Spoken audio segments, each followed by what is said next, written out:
Naghahanap ako ng maliit at maasang truck na pwedeng lagyan ng gamit, hilain ng bangka papuntang lawa at gamitin sa araw-araw na pasok sa trabaho. Nakakalungkot, karamihan ng truck na yon ay may maliit na turbocharged na makina o hybrid na drivetrain na walang may gusto.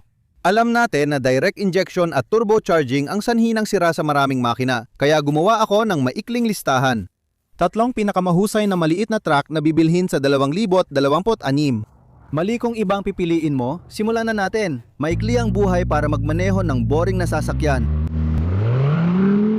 Ang una sa listahan ko ay malinaw na pagpili, kilala sa tibay at pagiging maasahan, pero nagbago na ito. Alam natin na maraming turbo engine na ginawa ng Toyota kamakailan at madalas kulang ito sa reliability. Pero ito, sa totoo lang, ay isa sa pinakamatatag at maaasahang maliit na pickup truck at palagi itong kabilang sa mga nangungguna sa listahan ko.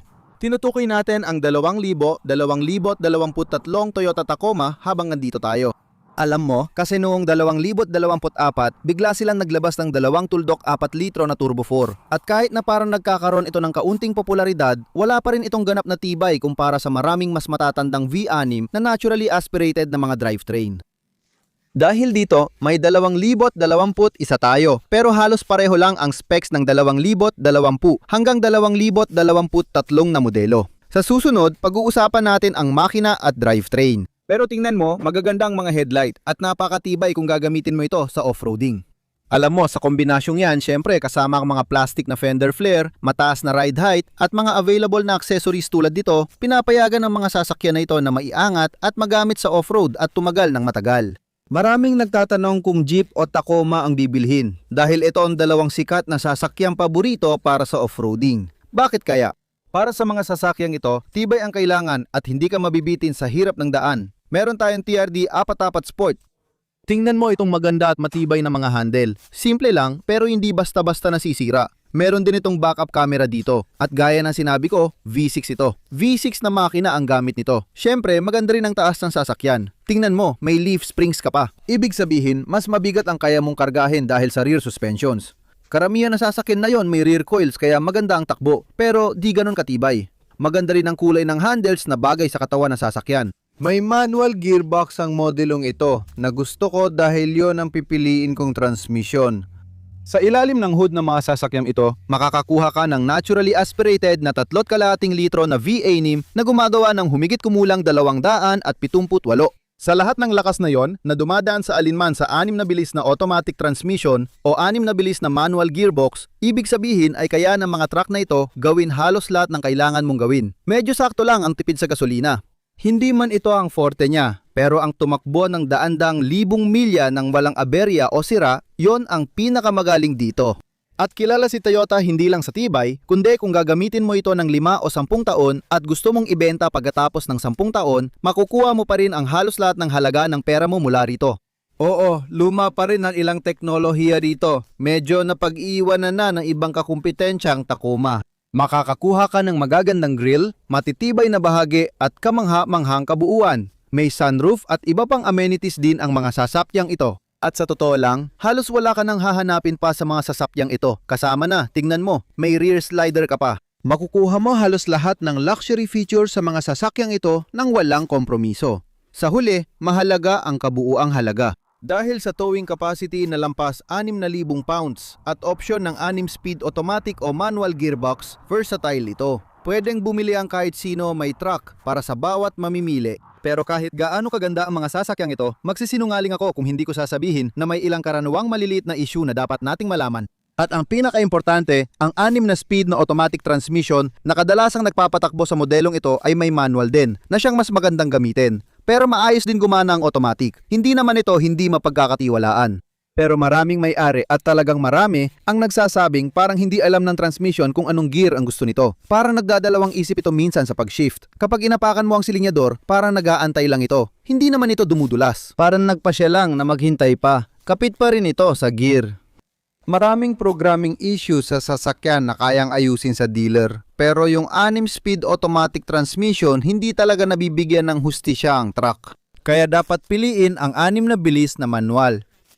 Isa pang problema ay ang tagas ng langis sa timing cover. May ilang makina na pwedeng tumagas ng kaunti. Bantayan ang ganitong issue. Hindi naman ito malaking gastos, mga 12 hanggang $1,800 lang na maaring mangyari minsan lang sa buong buhay ng sasakyan. Kung hindi man, siguro mga 100 hanggang 150,000 milya pa bago mangyari, hindi talaga ito dapat ikabahala dahil sa totoo lang, halos wala namang ibang problema rito. Wala kang turbocharge na makina, wala ring dagdag init o turbocharging sa ilalim ng hood. Sa huli, halos walang nangyayari. Tugma ang rear differential, transmission at makina kaya maganda ang takbo nila. Wala rin nangihibabaw at ginawa talaga ang mga ito para tumagal. Maganda talaga ang mga Toyota, lalo na itong maliit na Tacoma. Pwede mo pang dalhin ang bangka mo sa lawa. Oo, pwede mong hilahin ang Sea-Doo mo, gawin ng simpleng gawain, ilagay ang gamit sa likod at umabot ng 3 hanggang 500,000 milya gamit ito. Basta alagaan ang maintenance, hindi ka mapapahiya. Bago ako magpatuloy, pangako ko sa iyo ang 3 magagandang truck, may wildcard pa at bonus na ika-4. Heto ang pangalawang truck. Hindi na marami ang mga naturally aspirated na V6 engine na yon. Oo, ang Nissan Frontier ay may naturally aspirated V6 na makina na isa sa pinakamalaki sa displacement kumpara sa mga kakumpetensya. Ang Frontier na ginawa mula 22 hanggang 24 ay may pinaka-updated na koneksyon sa transmission at makina. Ang 3.8 litro na naturally aspirated na V6 na ito ay nagpo-produce ng 310 horsepower pinares sa isang 9-speed automatic transmission at syempre, binibigyan ka ng lahat ng modernong teknolohiya na maaari mong asahan mula sa karamihan ng mga makabagong truck ngayon. Syempre, may dagdag kang crew cab, alloy wheels, magagandang taillights at makabagong teknolohiya. Meron din itong backup cameras. Tulad ng Tacoma, may maliit na step guard sa bumper. Napaka-versatile ng pickup truck na ito. Kahit ganon, mahigit 5,000 pounds ang kayang ilahin ng mga truck na may ganitong payload capacity. At ang katotohanan na walang turbo sa ilalim ng hood ay nangangahulugan na ang truck na ito ay talagang umaangat na. Maraming kritiko ang kumukutya sa marami sa mga produktong ginagawa ng Nissan. Pero aaminin ko, ito ang isa sa pinakamaganda nilang produkto ngayon.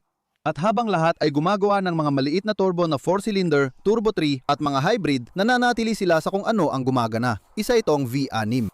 Bihira na ito ngayon. Naalala mo ba ang lumang Chevy na 4.3L V6? Isa yun sa magaganda. Nakakapanghinayang na tinanggal nila. Parang yung 5.7 V8 nila. Hindi na sana inalis ng GM ang dalawang makina.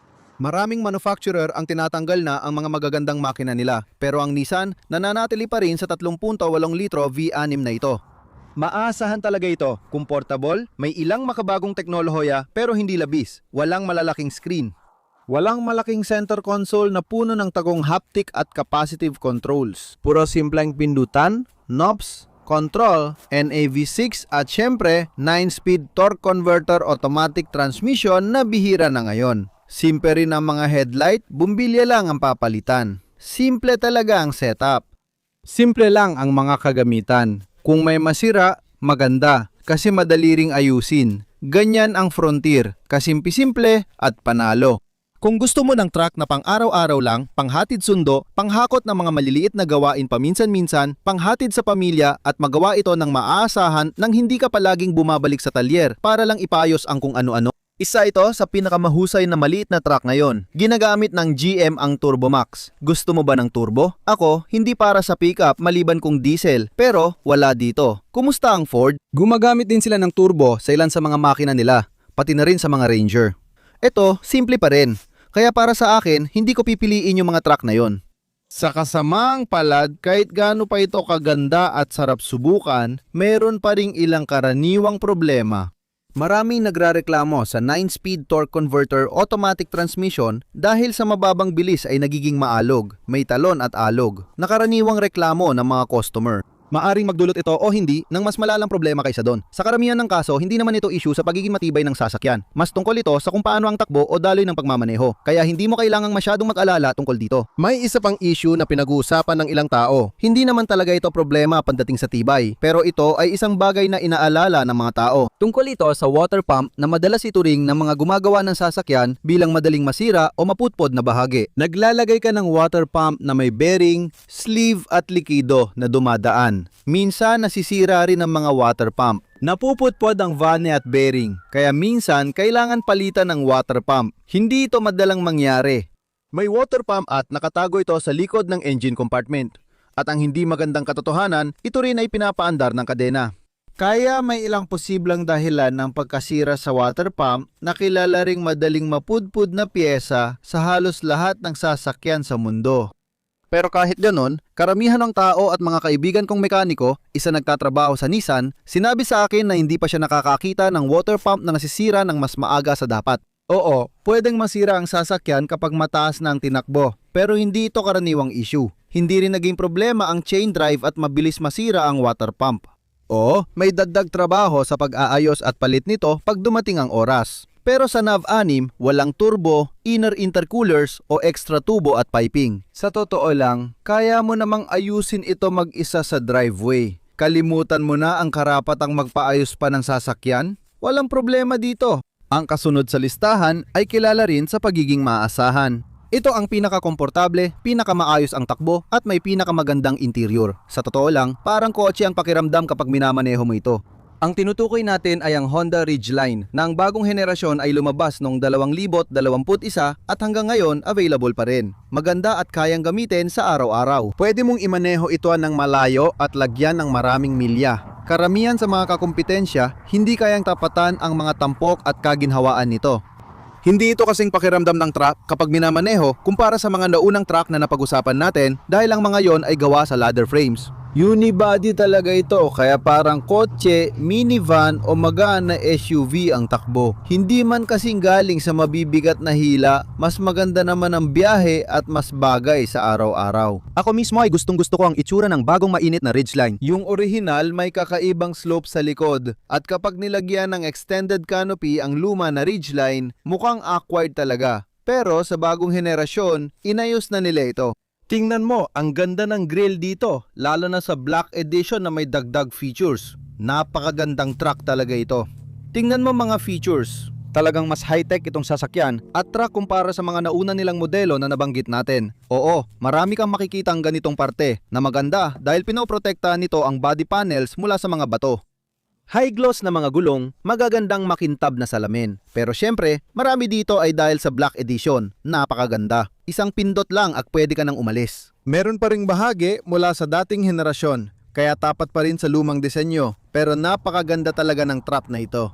Makakakuha ka ng iba't ibang magagandang extension sa likod, may rear slider itong trap na ito at tingnan mo, may plastic insert pa. Kaya baka makatipid ka pa sa pagpapalagay ng spray-in box liner. Tingnan mo, gandang drop-down handle.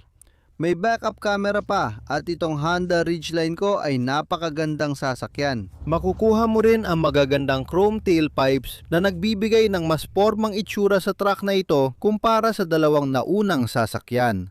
Siyempre, pwede ka ring maghakot ng kaunting bigat gamit ito. At dahil may 5,000 pound na towing capacity ang sasakyan na ito, kahit mas maliit na bangka, siguro lawnmower mo sa hardin, o kahit yung Sea-Doo o iba pang proyekto sa hardin, kaya mong hilahin gamit ang sasakyan na ito. Versatile ang unit at nagbibigay ng ginhawa sa araw-araw na pagmamaneho. Ngayon, may 280 horsepower na 3 tuldok 5L V6 ito na ipinares sa 9-speed torque converter automatic at maganda lahat. Lahat ito ay all-wheel drive na sasakyan at may hindi ka nais-nais na katotohanan sa J35. Kahit malakas at mataas ang torque, may ilang issue pa rin. May kaunting kasaysayan na kaugnay sa VCM o Variable Cylinder Management. Kadalasan, ito ay tulad ng cylinder deactivation ng ilang mga produktong GM na may 5.3 kung saan nasisira ang mga lifter.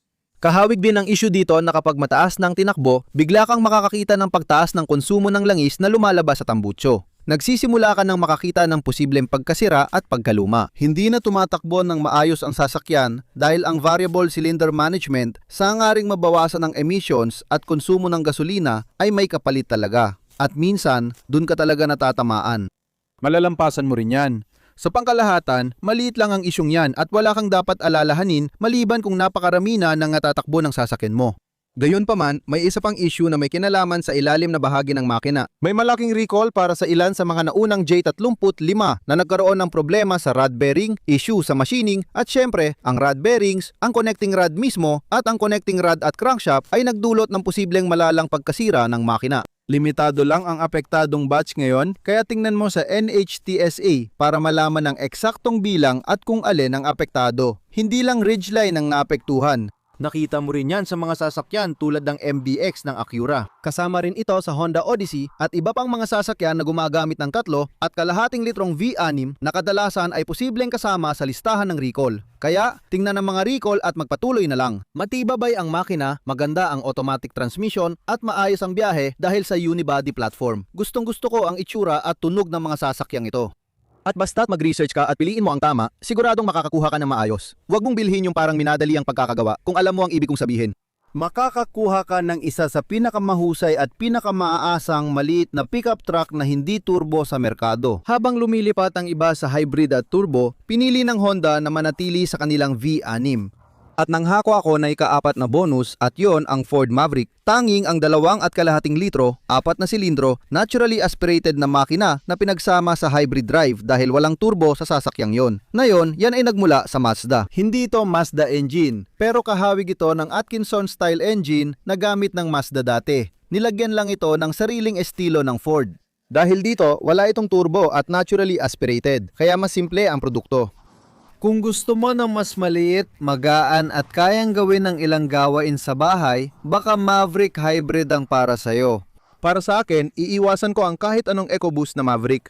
Dahil mas maliit at magaan ang Ford Maverick na nasa unibody platform, hindi ito gaanong nagbibigay ng kumpiyansa para sa seryosong mabigat na paghila. Kung loyal ka sa brand at gusto mo ng maliit at magaan, hindi naman ito ang pinakamasamang sasakyan sa merkado at natural aspirated pa rin. At sa lahat ng yan, siguraduhin ninyong panoorin ang mga video na yon para sa iba pang magagandang pagpipilian at rekomendasyon. Kung naghahanap ka ng mas maranyang sasakyan, siguradong gusto mong tingnan ang mga kotse na yon. Sana magkita-kita tayong lahat ulit mga kaibigan. Magandang araw sa inyo. Paalam.